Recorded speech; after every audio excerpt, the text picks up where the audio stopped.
Okay, well we're here in Esperance and we got held up by a couple of days through weather, 3 in fact. We've been very, very lucky that we've been able to stay with David and his fantastic wife Jen. We've been treated like absolute kings, and there's no doubt what your passion is, David. Yep, aeroplanes. Aeroplanes, yeah. When was the first one that you got and how many have you had? The first one was one just like this, a Cessna 170, not this one. Up in New Guinea when I was up there. I learnt to fly there in 1968. Bought the first aeroplane in about 1970.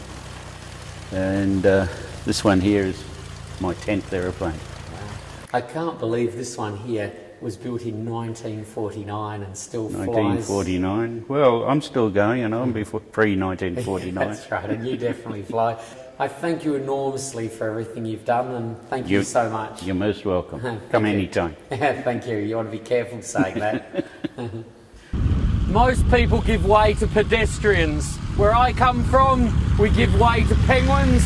Around here, big stop sign on the driveway that you've got to give way to aircraft. Bring a car.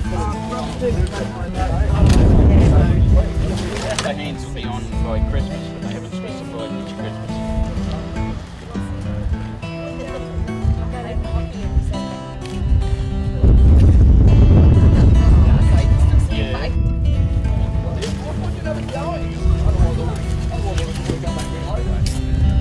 Okay guys, well we're in Esperance here, and after about 4 or 5 days being looked after like kings by this crowd, we're actually on our way today to Eucla. Probably a couple of days, 2 or 3 days to get there. There's a break in the weather. The weather looks good for probably about a week, so that's really good. We don't have to look over our shoulder. But guys, I thank you enormously for everything you've done.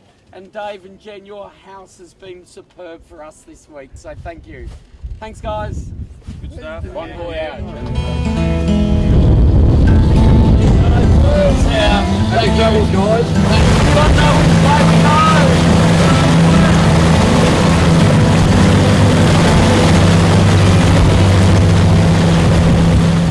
This is a pretty wild place. This is Poison Creek.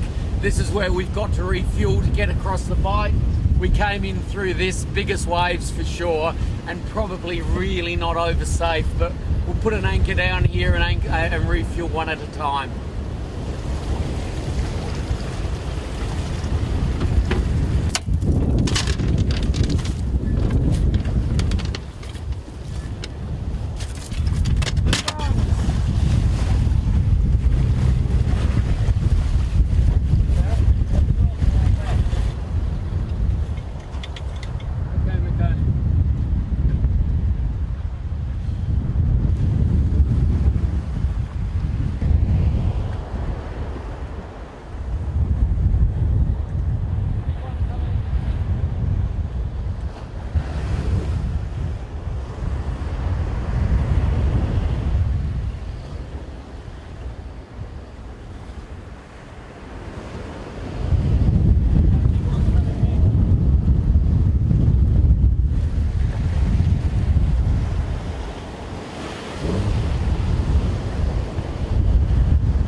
That's ready.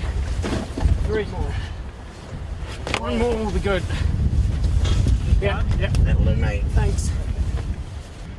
This is probably the hardest refuel we've done. We've got very big surf coming in and having to get pretty wet to get the fuel out to the boats. Not ideal. We're hoping that we can refuel, and about 12 miles out to sea there's an island with a very good anchorage, and we're hoping to get to that before dark, so we'll see what happens.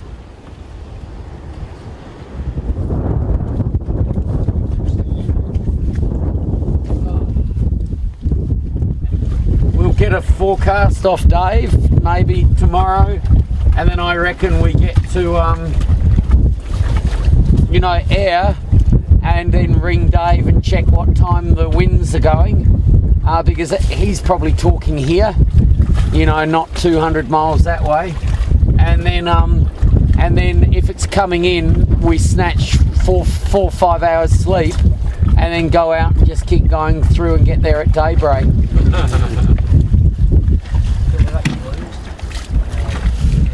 Well, we had a bit of a tough one there. We refueled at Poison Creek, and it was not pretty. It was really surgy, and we've come about 12 miles offshore in not very nice conditions to find an anchorage. But we found a good place here. But I think some of us are a bit wet, and I think we'll have to make sure we snuggle warm together tonight or something.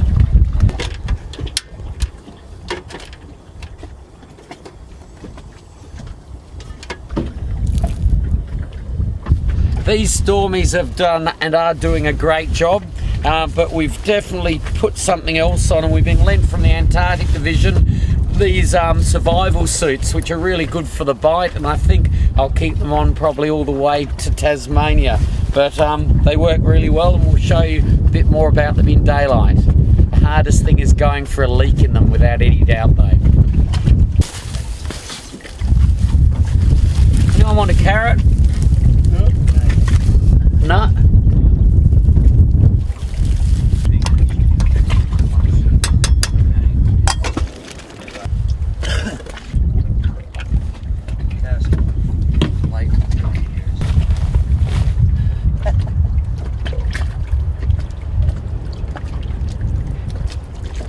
It does hit the spot.